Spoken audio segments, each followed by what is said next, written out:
오늘 본문이 좀 길어서 부지런히 설교를 해야 되겠습니다.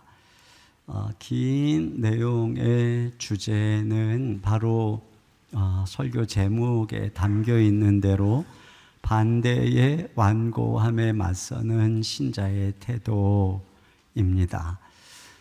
세상이 점점 완고하고 또 불신앙의 분위기가 많아지는 이때에 우리가 가져야 될 태도 좀 정리했으면 좋겠어요. 첫째로는 시기와 분노가 하나님을 대적한다는 사실을 기억해야 되겠습니다. 자, 17, 18절 같이 봅니다. 시작.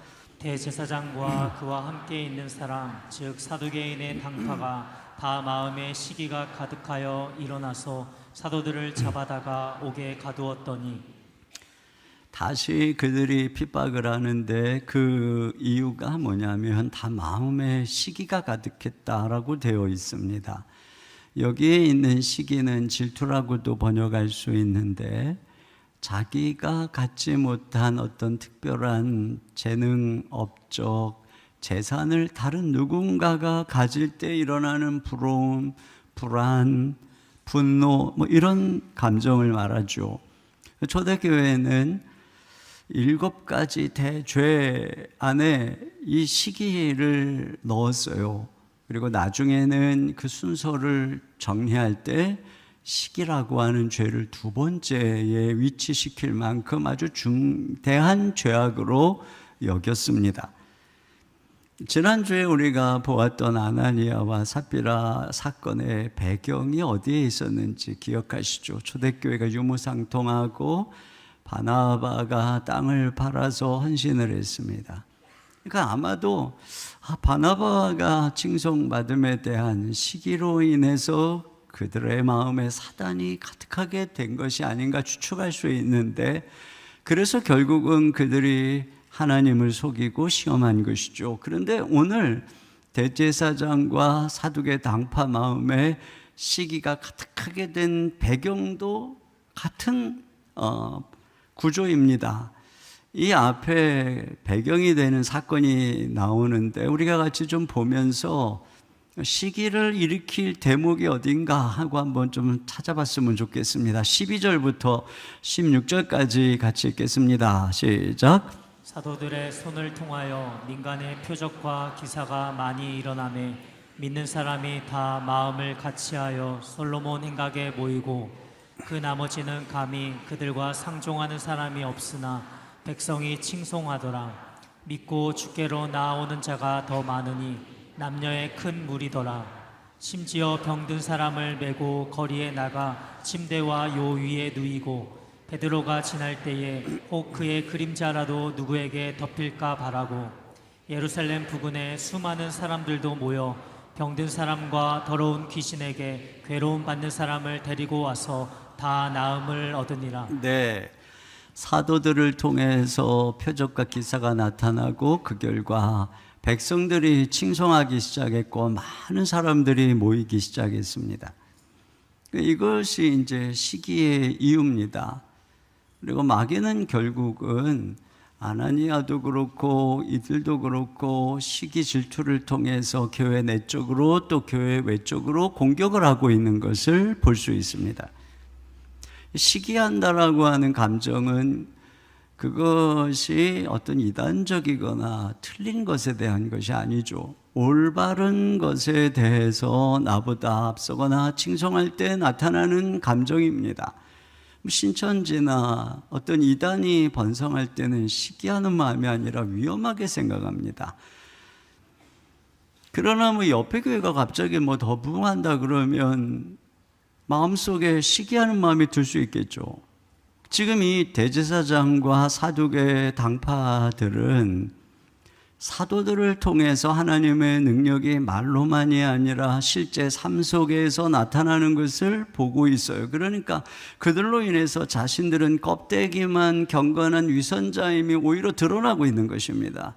그리고 많은 사람들이 그들을 추종하면서 그 마음속에 시기가 일어나게 된 것입니다. 제가 요즘에 수도원의 역사라고 하는 책을 틈틈이 읽고 있는데, 이 가톨릭이 국교화되면서 교회가 타락을 하자 이제 사람들이 사막으로 광야로 나아가서 거기서 수도원 운동을 펼치게 됩니다. 수도원 운동이 일어나게 됩니다. 그들이 모든 것을 버리고 하나님만 바라보면서 그렇게 생활하는 것이 영향을 미치면서 많은 성도들이 사막으로 나아가고 그들을 칭송합니다. 그리고 상대적으로 가톨릭의 사제들의 타락상이 드러나자 그들이 시기에서 이 수도원 운동을 억압하고 또 핍박합니다. 그런데 이 수도원 운동으로 인해서 여성 수녀원이 생기게 되는데요. 그러다 보니 여성들은 또 하나님이 주시는 특별한 영적 감수성이 있습니다. 그들을 통해서 성령의 특별한 체험과 또 신비주의 운동이 또 일어나게 됩니다. 그리고 그들을 통해서 또 많은 영향을 미치게 되니까 이번에는 남자 수도사들이 그것을 시기해서 아예 이제 여성으로서 수녀가 되는 사람들은 그 수도원 밖으로 나갈 수 없도록 이 봉쇄 수도원을 만듭니다. 근데 이런 여러 가지 내용을 보면서 이 시기라고 하는 것이 얼마나 뿌리 깊은 죄악인가, 그리고 마귀가 정말 전방위로 사용하는 도구인가 하는 것을 보게 됩니다. 그리고 이러한 시기심이 하나님을 위한다는 명분과 합하면 하나님을 향한 열심이라고 하면서 정작 교회를 핍박하고 하나님의 일을 방해합니다. 그것이 바울이 거듭나기 전의 모습이죠. 그래서 이 시기심으로 행하는 그들의 행동의 결정적인 문제는 그것으로 인해서 하나님을 대적한다는 것입니다. 이 사건의 결론 부에서 가말리엘이 일어나서 한 권면은 사실상 그들에 대한 경고이고 판단입니다. 39절을 같이 보겠습니다. 시작. 만일 하나님께로부터 났으면 너희가 그들을 무너뜨릴 수 없겠고 도리어 하나님을 대적하는 자가 될까 하노라 하니. 그렇습니다. 하나님을 대적하게 될 수 있다는 것이죠. 아마데우스라고 하는 희곡에는 황제의 궁중 악장인 살리에르가 모차르트를 질투하는 내용이죠. 어느 날 모차르트가 비엔나에 등장하고 살리에르가 그의 천재적인 능력을 발견한 그날 살리에르는 그냥 기절을 해버립니다. 그리고 정신을 차리고 누워서 그가 이렇게 이야기를 합니다. 이 시간부터, 그러니까 하나님께 분노하면서 이 시간부터 당신과 나는 서로 적이 올시다. 나는 당신으로부터 그것을 받아들이지 않을 것입니다. 여러분, 이것이 바로 우리 속에 있는 분노이기도 하고 하나님을 향한 불평이기도 한 것이죠. 그리고 결국은 이 시기심으로 하나님을 대적하는 것입니다. 그러므로 우리가 누군가를 시기하거나 질투할 때 우리는 그것으로 인해서 하나님을 혹여나 대적하지는 않을까, 그러한 내 안의 죄를 살펴봐야 합니다. 자, 두 번째로 하나님을 맞서서 이길 자가 없음을 기억해야 합니다. 결국은 이 시기심으로 그들이 사도들을 옥에 가두죠. 그리고 그들을 협박하는데 하나님이 도우시는 내용을 볼 수 있어요. 그들은 지금 결국은 하나님을 대적해서 싸우고 있습니다. 먼저는 하나님이 천사를 보내서 옥문을 열어주시는 사건이 나옵니다. 자, 19절부터 21절 상반절까지 시작. 주의 사자가 밤에 옥문을 열고 끌어내어 이르되 가서 성전에 서서 이 생명의 말씀을 다 백성에게 말하라 하매 그들이 듣고 새벽에 성전에 들어가서 가르치더니. 네, 그 주의 사자가 천사죠. 밤에 옥문을 열고 그들을 끌어냈습니다. 근데 나중에 보면 다 옥문이 닫혀 있는데 사람들도 다 지키고 있는데 이런 일이 일어난 것이에요. 그러니까 천사가 밤에 몰래 아마도 그 파수꾼들을 다 잠들게 했든지 어땠든지 몰래 옥문을 열고 사도들을, 그러니까 한두 명도 아니에요. 여기는 지금 베드로와 요한뿐이 아니라 많은 사도들입니다. 그들을 다 모르게 데리고 나갔어요. 그리고 또 친절하게 옥문까지 잠가놓고 나갔습니다. 이게 이제 엄청난 이해할 수 없는 사건이 일어나니까 나중에 12장에 가면은 베드로를 가둘 때에는 또 그런 일이 일어날까봐 이번에는 베드로를 옥에 집어넣어 놓고 착고를 채우고 바깥에다가 군사 내식 4패에 가두어서 지키게 합니다. 그런데도 하나님이 천사를 보내서 베드로를 구해내는 것을 볼 수가 있어요. 여러분, 과거 예수님이 십자가에 죽으실 때 예수님은 12군단이 더 되는 천사를 마음껏 부릴 수 있지만 그렇게 하시지 않으셨습니다. 그런데 이제 하늘에 오르신 예수님은 당신의 종들이 사명을 위해서, 복음 전파를 위해서 걸어갈 때 그들을 위해서 당신의 군대를 보내는 것입니다. 그래서 엘리사가 말했던 것처럼 저들과 함께하는 군대보다 우리와 함께하는 군대가 더 많다. 바로 그런 일이 이제 예수님 안에서 우리에게 일어나고 있는 것입니다. 자, 그런데 이 싸움의 이 힘의 방향을 보세요. 여기 천사가 그를 꺼내 주면서 뭐라 그러냐면은 가서 생명의 말씀을 전해라. 그래서 그들이 뭐를 하냐면 25절입니다. 시작. 사람이 와서 알리되 보소서 옥에 가두었던 사람들이 성전에 서서 백성을 가르치더이다 하니. 네, 여기 이 천사를 보내서 이들을 가둔 못된 놈들을 혼내주거나 복수를 하거나 뭐 그런 일을 하는 것이 아니고 그들을 조용히 꺼내서 생명의 말씀을 전하게 하는 것을 볼 수 있어요. 오히려 이 천사는 옥문도 닫아놓고 가잖아요. 여러분, 이게 그냥 이렇게 열려 있으면 나중에 너네들 제대로 안 쓰고 졸았구나 이래가지고 그들이 죽임을 당할 수도 있습니다. 그런데 그럴까봐 천사가 먼저 다 잠가놓고 이게 지금 엄청난 기적이라는 것을 오히려 알리게 하려고 말이죠.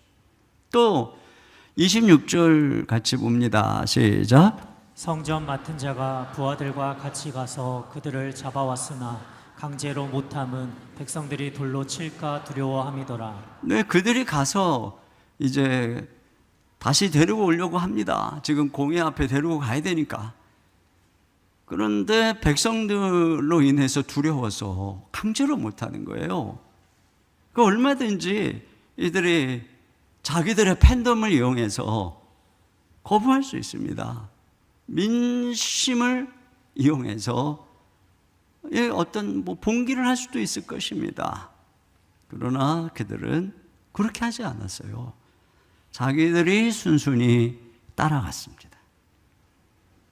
이들이 하고자 하는 것은 그런 싸움이 아니었고 복수도 아니었습니다. 생명의 말씀을 전하는, 그러니까 죽이는 사역이 아니고 살리는 사역이었어요. 여러분, 진정한 승리는 악인이 심판받고 죽는 것이 아니라 회개하고 구원받는 것입니다. 강팍한 남편, 강팍한 회사의 상사, 나에게 핍박과 여러 가지 어려움을 주는 강팍하고 완고한 사람들에 대한 진정한 승리는 그들에게 불이 내려서 심판받는 것이 아니라 그들이 예수님을 믿고 회개하는 것입니다. 하나님께서는 그 누구도 우리가 불로 심판하고 복수하는 권한과 능력을 주시지 않았습니다. 우리에게 주신 것은 오직 한 가지, 생명의 말씀을 전하는 능력인 것입니다. 그러므로 우리가 우리 속에 있는 원한, 분노, 증오, 복수심을 주님께 맡기고 오직 우리는 그분의 능력을 받아서 주님, 오늘도 내가 주님의 뜻을 행하길 원합니다. 이 복음을 전하기를 원합니다. 이렇게 기도할 때 주님은 우리에게 천사를 보내주시고 우리에게 능력을 베풀어 주시는 것입니다. 그런 은혜가 함께 하시기를 주님의 이름으로 축원합니다. 두 번째는 공권력의 위협 속에서 담대하게 하십니다. 자, 이렇게 그들을 잡아다가 이제 산헤드린 공회 앞에 세우고 심문을 하죠. 자, 27절, 28절입니다. 시작. 그들을 끌어다가 공회 앞에 세우니 대제사장이 물어 이르되 우리가 이 이름으로 사람을 가르치지 말라고 언금하였으되 너희가 너희 가르침을 예루살렘에 가득하게 하니 이 사람의 피를 우리에게로 돌리고자 함이로다. 네. 자, 이전에도 경고한 바가 있었어요. 언급했었단 말이죠. 그런데 안 들었다는 것입니다. 그리고 너희가 이 가르침을 예루살렘에 가득하게 해서 예수를 죽인 책임을 우리에게 돌리고 있다. 그래서 지금 자신들이 불리해지고 있는 이 상황에 대해서 시기하고 두려워하고 화가 난 것입니다. 그러니까 지금 이 분위기가 처음하고 달라요. 매우 그들이 화가 난 상황이고 자칫 잘못하면 죽임을 당할 수도 있는 그런 분위기입니다.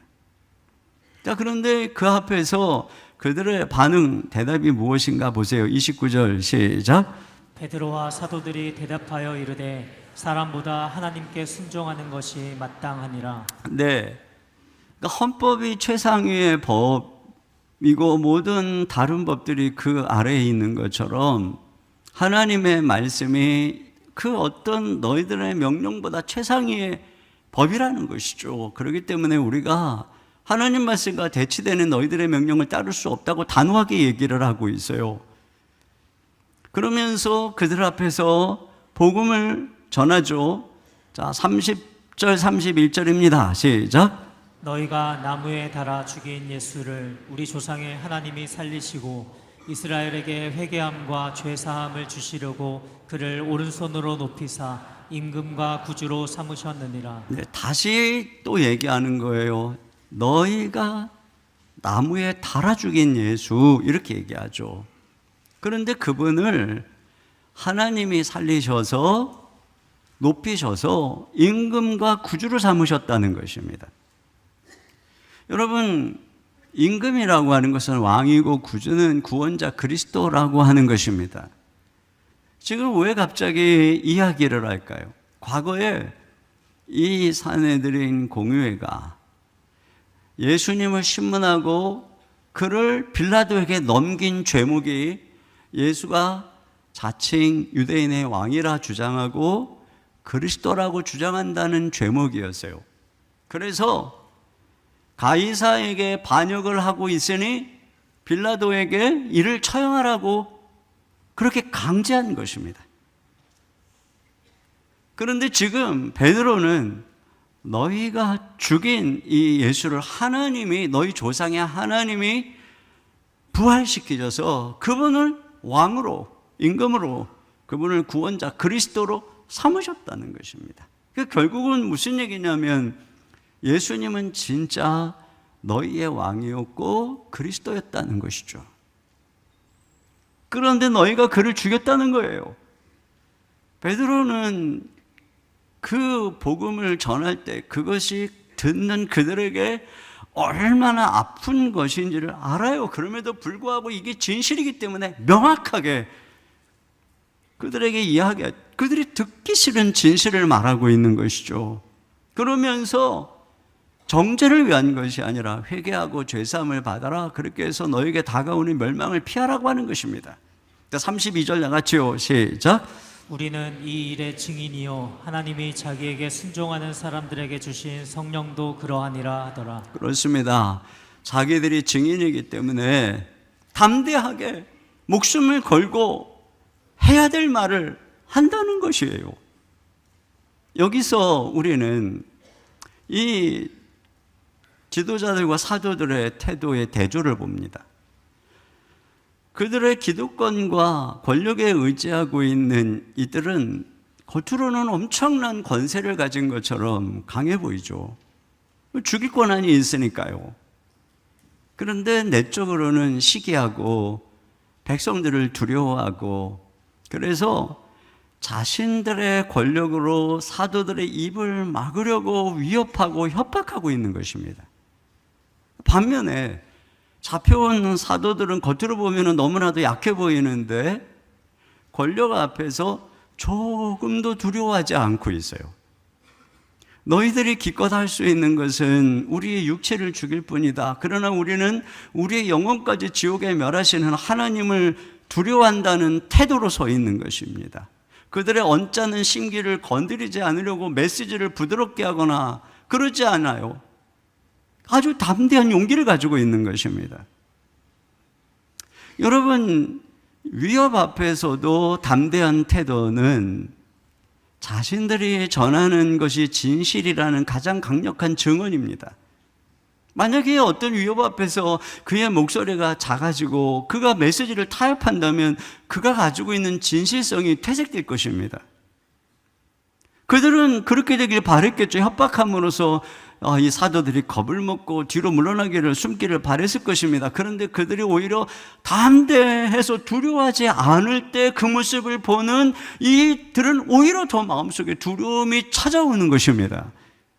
여러분, 예수님이 죽음 앞에서 그들이 물어요. 네가 유대인의 왕이냐, 네가 그리스도냐라고 하는 그들의 시문에, 빌라도의 시문에 예수님은 묵묵히 그렇다라고 말씀하십니다. 그리고서는 모든 모함과 모든 불의한 판결 앞에서도 묵묵히 십자가의 길을 가세요. 그러니까 이 모습을 보고 있는 그들의 마음의 일말에는 두려움이 있었을 것입니다. 그런데 지금 이 사도들이 나타나서 그분이 왕이고 구원자라고 전하면서 살기 등등한 그들의 위협 앞에서도 조금도 두려워하지 않고 증언하는 그 태도 앞에서 그들의 마음은 또 어땠을까요? 분명히 그들의 마음에 무엇인가 이전의 일들에 대한 그 일말의 생각들이 있겠죠. 두려움이 있겠죠. 이 두려움이 오히려 그들로 하여금 격분하게 만드는 것이고 그들을 죽이려고 하는 거죠. 이것이 바로 그들의 내면의 의심, 시기, 두려움의 반증을 해주고 있는 것입니다. 바울이 빌립보서에서 대적하는 자들 때문에 두려워하지 않는 것이 그들에게는 멸망의 증거고 우리에게는 구원의 증거다, 이런 얘기를 했어요. 빌립보서 1장 28절입니다. 시작. 무슨 일에든지 대적하는 자들 때문에 두려워하지 아니하는 이 일을 듣고자 함이라. 이것이 그들에게는 멸망의 증거요 너희에게는 구원의 증거니 이는 하나님께로부터 난 것이라. 네, 여러분, 초대 교회가 이 로마의 대박해 때 예수 믿는다는 이유로 원형 경기장에 사자의 밥으로 던져지기도 하고 화형을 당하기도 하고 그럴 때 그렇게 두려움 속에 던져 넣으면 그들이 벌벌 떨고 살려달라고 애원을 하고 예수를 부인하고 그럴 줄 알았습니다. 그런데 그들은 하나도 두려워하지 않고 오히려 하나님을 찬송하면서 순순히 그 순교의 길을 갔어요. 이것을 지켜보고 있는 원형 경기장의 로마의 시민들은 급 엄숙해진 것이죠. 그들의 그 모습을 보면서 자기들이 열광하는 짓에 대한 끔찍한 죄책감과 심판의 두려움이 다가온 것입니다. 혹자는 네로가 그리스도인들의 이러한 모습을 보면서 충격을 받아서 기절을 하고 정신병이 걸려서 나중에 죽게 되었다, 이렇게 말하는 분도 있습니다. 자, 그런데 이러한 담대함이 빌립보서 1장 28절에 하나님께로부터 온 것이다, 이렇게 말하고 있어요. 그러니까 그렇죠. 이게 지금 그들의 인간적인 기질에서 온 것이 아니잖아요. 지금 제자들이 얼마나 소심하고 겁이 많은지 우리는 이미 알고 있지 않습니까? 그런데 그들이 바로 지금 우리가 전에 본 말씀처럼 하나님 앞에 담대하게 복음을 전하게 해달라고 기도할 때 땅이 진동하며 성령의 권능이 그들에게 함께 임했을 때 이와 같이 하나님은 그들에게 이 담대함을 주신 거, 용기를 주신 것이고 그들이 이 지금 죽음의 두려움에 맞서고 있는 것입니다. 그리고 어떤 면에서 보면 하나님이 천사를 보내서 그들을 옥에서 꺼내주는 것보다 더 큰 기적이 이 지금 살기 등등한 두려움 앞에서 하나님이 그들에게 능력의 마음, 이 담대한 용기를 주셔서 당당하게 두려움을 떨치고 이렇게 복음을 전하는 바로 이 모습이라고 할 수 있을 것입니다. 하나님께서는 바로 이것입니다. 대적이 완고해질수록 세상이 신자들을 이 복음을 비웃고 성경을 조롱할수록 우리에게 이 시대에 맞서는 담대함이 필요하다는 것입니다. 여러분, 하나님이 완고한 이스라엘에게 에스겔을 보낼 때 그의 이마와 그의 얼굴을 굳게 하고 금강석같이 했다고 말하고 있어요.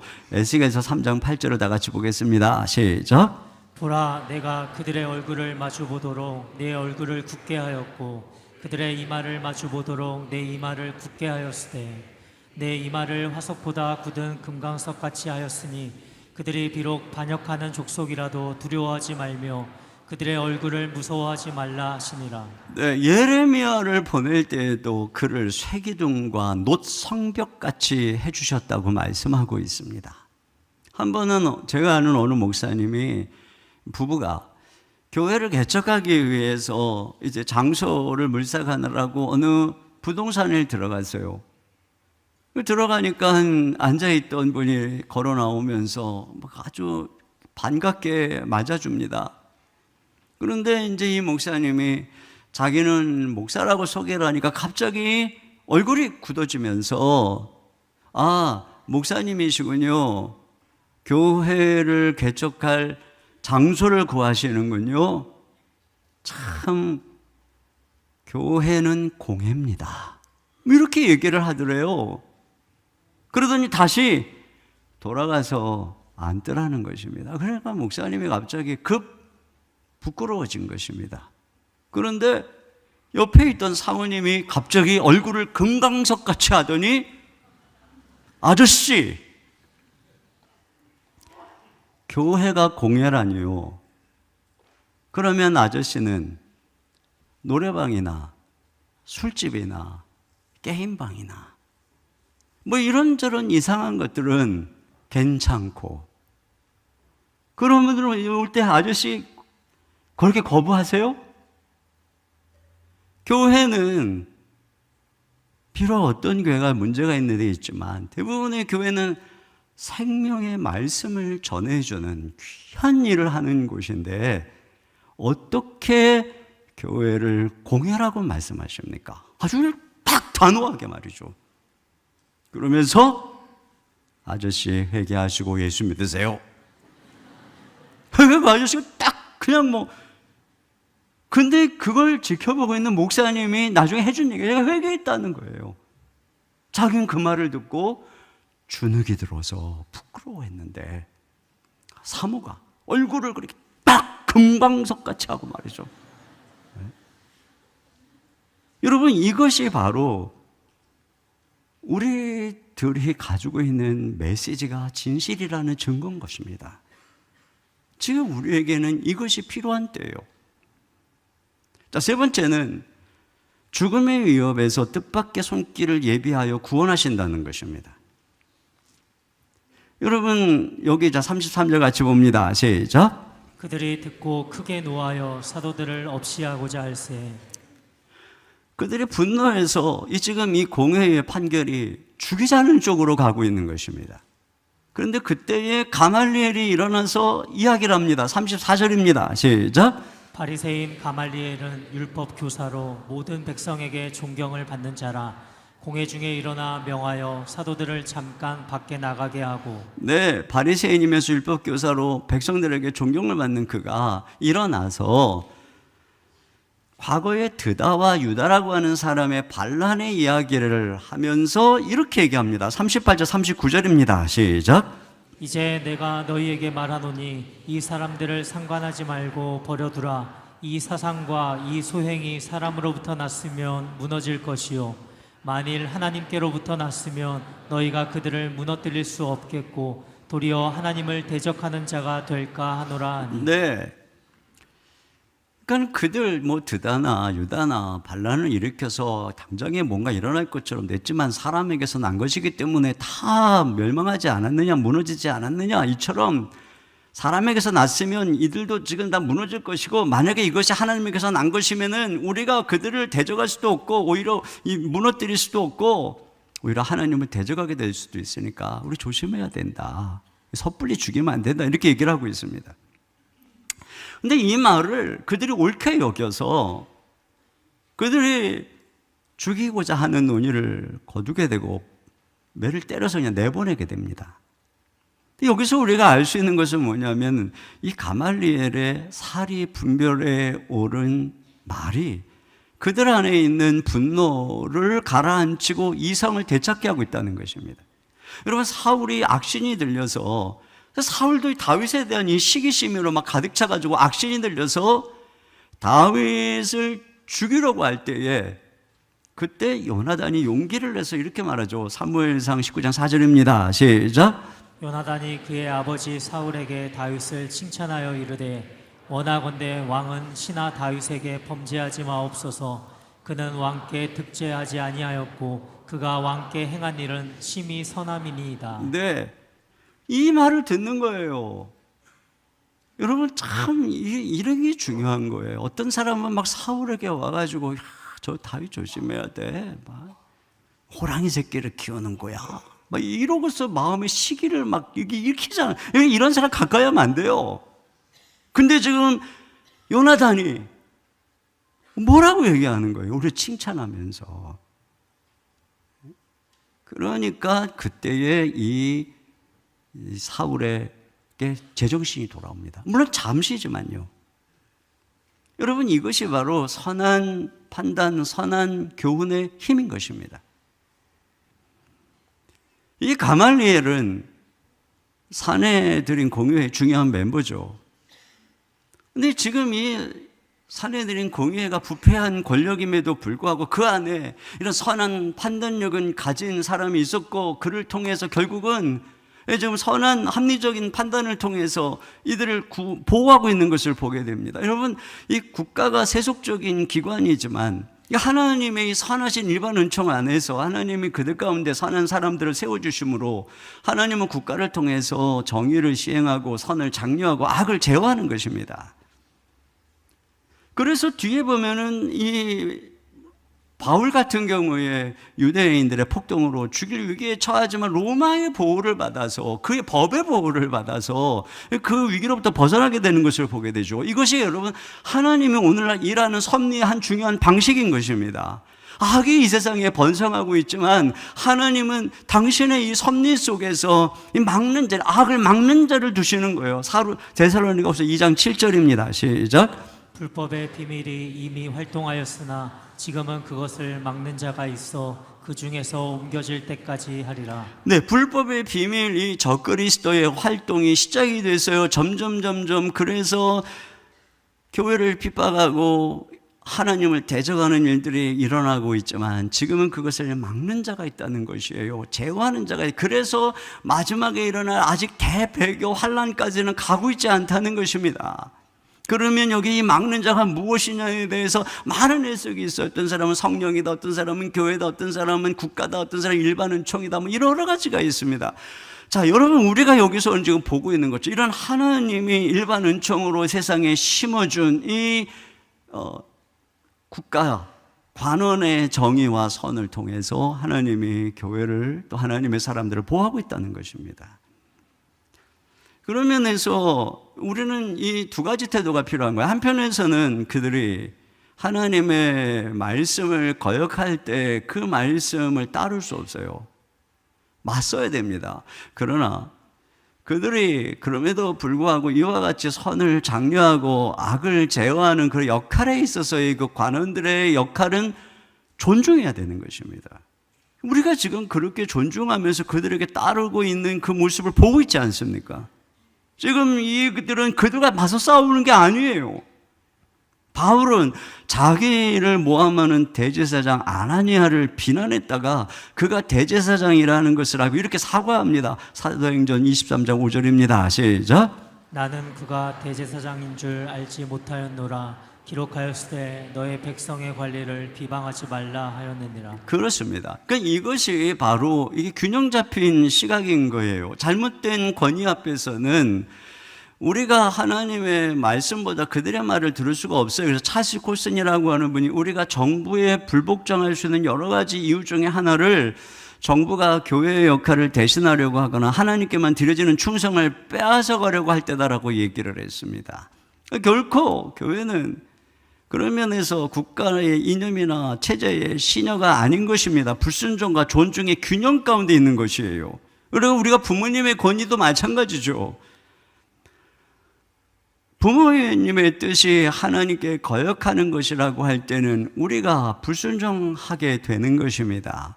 그러나 그럼에도 불구하고 우리가 그분에 대한 공경의 태도는 버리지 않아야 되는 것이죠. 그것이 하나님의 명령인 것입니다. 자세가 중요하다는 것이에요. 그리고 그런 면에서 우리는 바울이 명령한 대로 기도해야 되는 것입니다. 자, 디모데전서 2장 2절입니다. 시작. 임금들과 높은 지위에 있는 모든 사람을 위하여 하라. 이는 우리가 모든 경건과 단정함으로 고요하고 평안한 생활을 하려 함이라. 그렇죠. 그 지도자가 지금 내 생각과 맞든 안 맞든 하나님이 그를 그 권세의 자리에 둔 동안에는 하나님의 선한 도구로 쓰여지도록 선을 장려하고 악을 징벌하고 공의로운 통치를 할 수 있도록 끊임없이 기도해야 된다는 것입니다. 그리고 이런 세상의 관원의 자리에 그리스도인들이 영향력 있고 존경받는 자리에 서야 되는 것입니다. 사람들이 이 가말리엘의 말을 들은 이유는 단지 그의 말이 옳기 때문이 아니죠. 그가 영향력이 있는 사람, 백성들에게 존경받는 지도자이기 때문에 그 말에 무게가 있는 것입니다.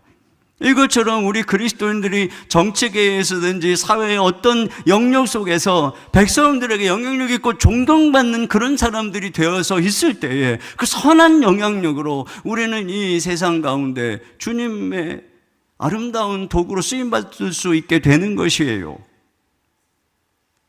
또 한 가지 여기서 우리는 가말리엘의 입술을 통해서 배워야 되는 지혜가 있는데 그것은 바로 판단 유보의 지혜인 것입니다. 율법적으로 도덕적으로 심각한 문제가 되지 않을 때에 지금 가말리엘의 말처럼 판단을 유보하고 기다려야 된다는 것이에요. 그것이 그냥 사사로운 내 감정으로 내 생각과 다르고 내 체면을 손상하고 또는 내 마음에 있는 시기 때문에 섣불리 대항하게 되면은 하나님을 대적할 수 있다는 거예요. 그렇기 때문에 잘 모르겠으면 일단 인내하면서 입을 다물고 지켜보라는 것입니다. 섣부르게 원망하고 비난하고 반대편에 서지 말고 판단 유보하라는 것이에요. 이것이 지금 가말리엘이 주는 조언입니다. 왜냐하면 우리가 자칫 하나님을 대적하는 자리에 설 수 있기 때문에 그런 것입니다. 또 한 가지, 이 가말리엘의 입술을 통해서 우리에게 지금 이 당신의 백성들에게 하나님이 격려하고 있는 것이에요. 하나님께서 난 것이면 반드시 승리할 거라는 사실입니다. 반대로 인간으로부터 난 것이면 반드시 무너질 것이라고 하는 사실입니다. 이것이 우리를 향한 얼마나 큰 격려입니까? 과거 하나님은 이 하만의 아내를 통해서도 말씀하신 적이 있어요. 에스더 6장 13절 하반절입니다. 시작. 그중 지혜로운 자와 그의 아내 세레스가 이르되 모르드게가 과연 유다 사람의 후손이면 당신이 그 앞에서 굴욕을 당하기 시작하였으니 능히 그를 이기지 못하고 분명히 그 앞에 엎드러지리이다. 네, 보세요. 지금 이미 그들이 우스운 꼴을 좀 당하고 있잖아요. 그러니까 반드시 하나님이 함께 하시는 일은 이와 같은 것입니다. 그들이 결국은 엎드러지게 되는 것이다. 망하게 되는 것입니다. 그리고 하나님의 교회는 어떻게 번성하게 가는가를 우리가 보지 않으니까 이것을 우리가 확신해야 되는 것이에요. 세 번째로는 주님께 쓰임받는 특권을 기뻐하라는 것입니다. 자, 여기 40절 보겠습니다. 시작. 그들이 옳게 여겨 사도들을 불러들여 채찍질하며 예수의 이름으로 말하는 것을 금하고 놓으니. 채찍질을 하고 다시 위협을 해서 놓아요. 그러니까 채찍질을 당합니다. 능력을 당합니다. 자, 그런데 그들의 반응이 41절입니다. 시작. 사도들은 그 이름을 위하여 능력받는 일에 합당한 자로 여기심을 기뻐하면서 공회 앞을 떠나니라. 네, 자기들이 이렇게 채찍질 당하고 능력을 당한 것을 오히려 그 일에 합당한 자격이 있다고 여김 받았다고 기뻐하고 떠나고 있다는 것입니다. 이것에 대해서 새 번역이 이렇게, 공동번 이렇게 번역을 했어요. 같이 읽습니다. 시작. 사도들은 예수의 이름으로 말미암아 모욕을 당하게 된 것을 특권으로 생각하고 기뻐하면서 의회를 물러나왔다. 네, 이렇게 모욕을 당한 걸 특권으로 생각을 하고 있다는 것입니다. 아무에게나 이런 기회를 주는 게 아닌데, 우리가 주님의 이 영광을 위해서 이렇게 모욕을 당할 수 있는 이런 기회를 주셨구나, 이렇게 좀 생각을 했다는 것입니다. 여러분, 우리 나라 국민들이 축구 선수 중에 손흥민 선수를 되게 좋아하잖아요. 그 왜 그러냐면은 그가 국가대표로 부름을 받으면 진짜 엄청 피곤한 거예요. 뭐 비행기 타고 와야죠. 또 뭐 중동에 가야죠. 뭐 또 계속 뛰어야죠. 그러다가 보면 반칙당하고 피로하고 부상당하기 쉽고, 그러고 다시 그 자기 팀으로 돌아가면 컨디션이 안 좋아갖고 막 팬들에게 욕먹고. 그런데도 불구하고 이 손흥민 선수는 자기가 대한민국 대표 선수로 부름받은 걸 늘 영광스럽게 생각하는 거예요. 그리고 감독이 그냥 모든 게임마다 다 나가라고 그러면은 몸이 안 좋고 막 그럼에도 불구하고 마다하지 않고 열심히 뛰는 거예요. 그 모습을 사람들이 보면서 그 손흥민을 좋아하는 거예요. 근데 여러분, 지금 바로 이 사도들의 태도가 이런 거예요. 기껏 내가 부름받아서 열심히 복음 전했는데 왜 이렇게 뭐 고통을 당하냐, 뭐 이런 게 아니에요. 이게 특권이다, 특권. 내가 지금 이렇게 주의 일하고 주의 복음 전하고 주의 사명 감당하다 보면은 뭐 굴욕도 당하고 모욕도 당하고 멸시도 당하고 손해도 보고 그러는데 이게 얼마나 큰 영광이냐. 이게 지금 손흥민하고 같은 태도 아닙니까? 그 여러분, 우리가 이게 지금 영적인 손흥민이 돼야 될 줄로 믿습니다. 아니, 주의 일 하다가 내가 상처받고 욕먹고, 그래, 이제 나는 더 이상 안 해. 그리고 저 뒤에 앉아가지고 그냥 뭐 큰 교회 가서 뒷자리에 앉아가지고 구경이나 하자. 여러분, 이런 사람은 말이에요. 내가 뭐 대표팀으로 나가면은 뭐 부상당하고 그러면 팀에서 뭐 불이익당하고 그러니까 나 대표팀 사출 나 안 했으면 좋겠어요. 그리고 막 감독에 나가라, 나는 벤치에만 앉아 있을래요. 이런 선수랑 똑같은 거예요. 그러니까 국민들이 얼마나 욕을 하겠어요. 여러분, 우리가 지금 그런 사람이 되면 되겠습니까? 우리 어깨에 놓여진 십자가가 너무 무거워요, 힘들어요 하고 단식할 것이 아니라, 주님, 저 같은 사람에게 이런 사명의 십자가를 짊어질 그런 특권을 주심을 감사합니다. 정말 제가 이렇게 주를 섬기다가 뭐 오해도 받고 손해도 당하고 누가 알아주지도 않고 무시도 당하고 업신여김도 당하고 그렇지만, 주님, 저를 이렇게 주님 나라 일꾼으로 삼아주시니 너무 감사합니다. 내가 이런 걸 여기 감당할 존재로 여기고 나를 그렇게 신뢰해 주시니 정말 영광입니다. 이거죠. 우리가 죄를 짓다가 모욕을 당하면 정말 부끄럽고 수치스럽겠죠. 근데 우리가 주의 선한 일을 하다가 욕을 먹고 손해를 보면 마음에 기쁨이 있어요. 방탕하게 살다가 몸이 아프면 후회가 되겠죠. 그러나 우리 주님께 충성하다가 몸이 아프면 겉사람은 후패하나 속은 날로 새로워지는 것입니다. 내 야망과 욕심으로 고집 부리다가 실패하고 욕을 먹으면 부끄럽습니다. 그런데 주의 일을 하다가 짐지다가 비난을 당할 때에는 예수님이 옆에 와 계세요. 그리고 우리를 붙잡아 주십니다. 네가 나를 위해서 십자가를 지고 나를 잘 따라오고 있구나.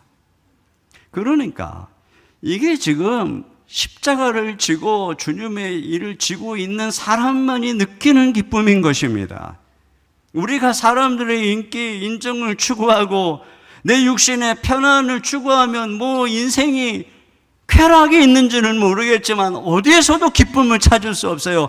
그 마음은 언제나 메마를 것이고 허무할 것입니다. 그러나 십자가를 지고 주님을 따라가면 이와 같은 것입니다. 때때로 고통이 있고 힘든 일이 있는지는 모르겠지만 주님이 함께 하시는 기쁨이 있는 것입니다. 내가 눈을 감고 주님을 바라보면 그분의 위로가 나와 함께하는 은혜가 있는 것입니다. 주님이 나를 그런 자로 인정해 주시고 나를 통해서 이 땅에 하나님의 일을 이루어 가시는 그 특권과 영광으로 인해서 마음속에 말할 수 없는 기쁨이 있는 것이에요. 이런 은혜를 누리시기를 주님의 이름으로 축원합니다. 마지막 42절입니다. 시작.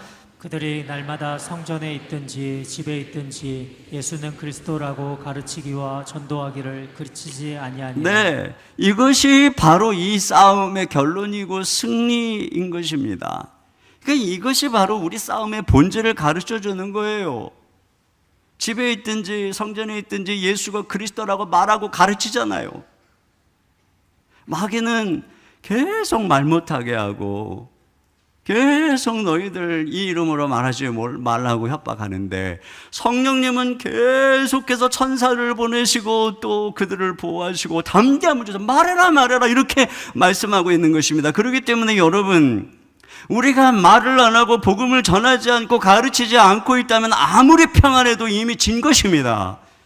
그러나 우리가 아무리 힘들고 어려운 상황이어도 우리가 복음을 말하고 가르치고 있다면 여러분은 이기고 있는 것입니다. 우리는 지난 21년 동안 가르치고 치유하고 전파하는 일을 위해 달려왔어요. 이를 위해 기도하고 전도하고 애를 썼습니다.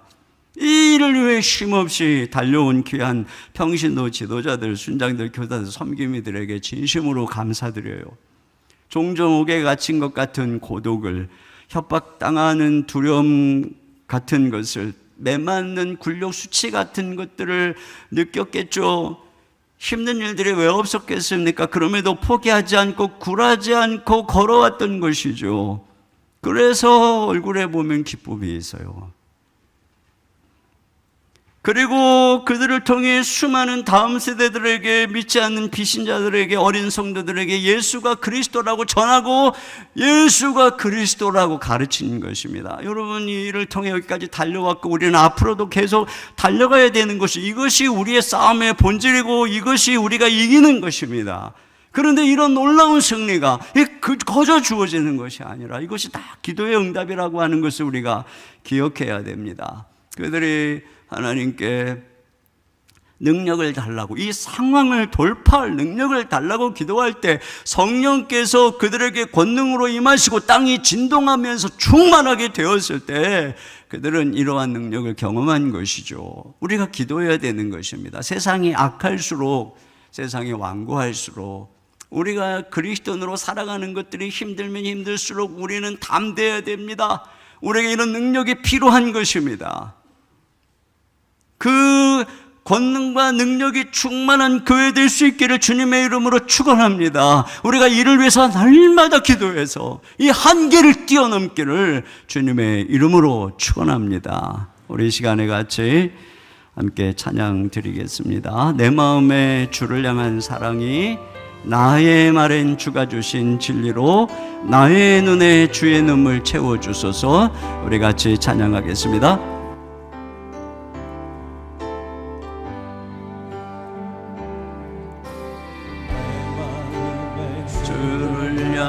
사랑이 나의 말에 주가 주신 진리로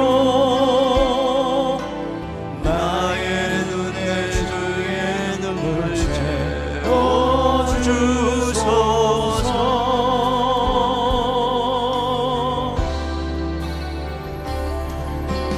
내 입술에 찬양의 향기가 두 손에는 주를 얇은 섬김이 나의 삶의 주의 은정 남게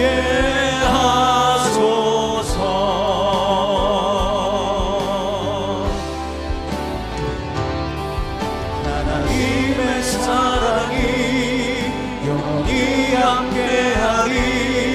십자가의 길을 걷는 자에게, 순교자의 삶을 사는 이에게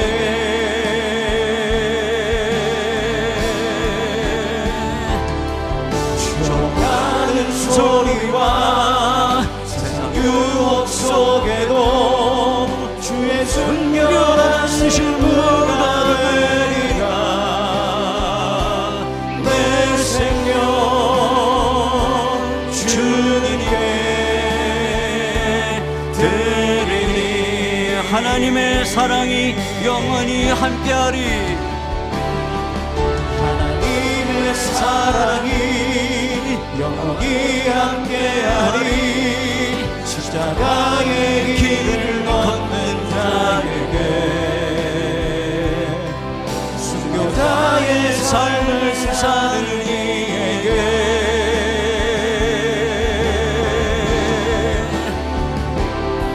초롱하는 소리와 세상 유혹 속에도 주의 순결한 신부가 되리라.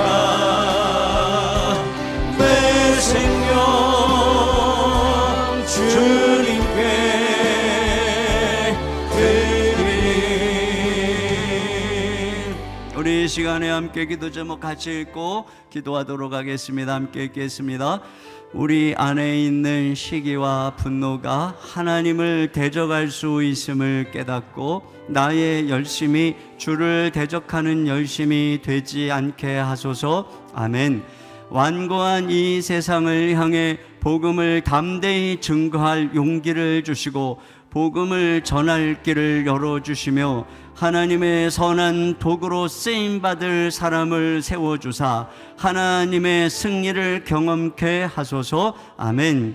주님이 주신 사명을 특권으로 여기며 어떠한 굴욕과 비웃음 속에도 기뻐하게 하소서. 끝까지 주를 위해 충성하고 충만한 능력을 주소서. 아멘. 우리 다 같이 한 목소리로 기도하겠습니다. 하나님 아버지, 이 시간 주님께 감사합니다.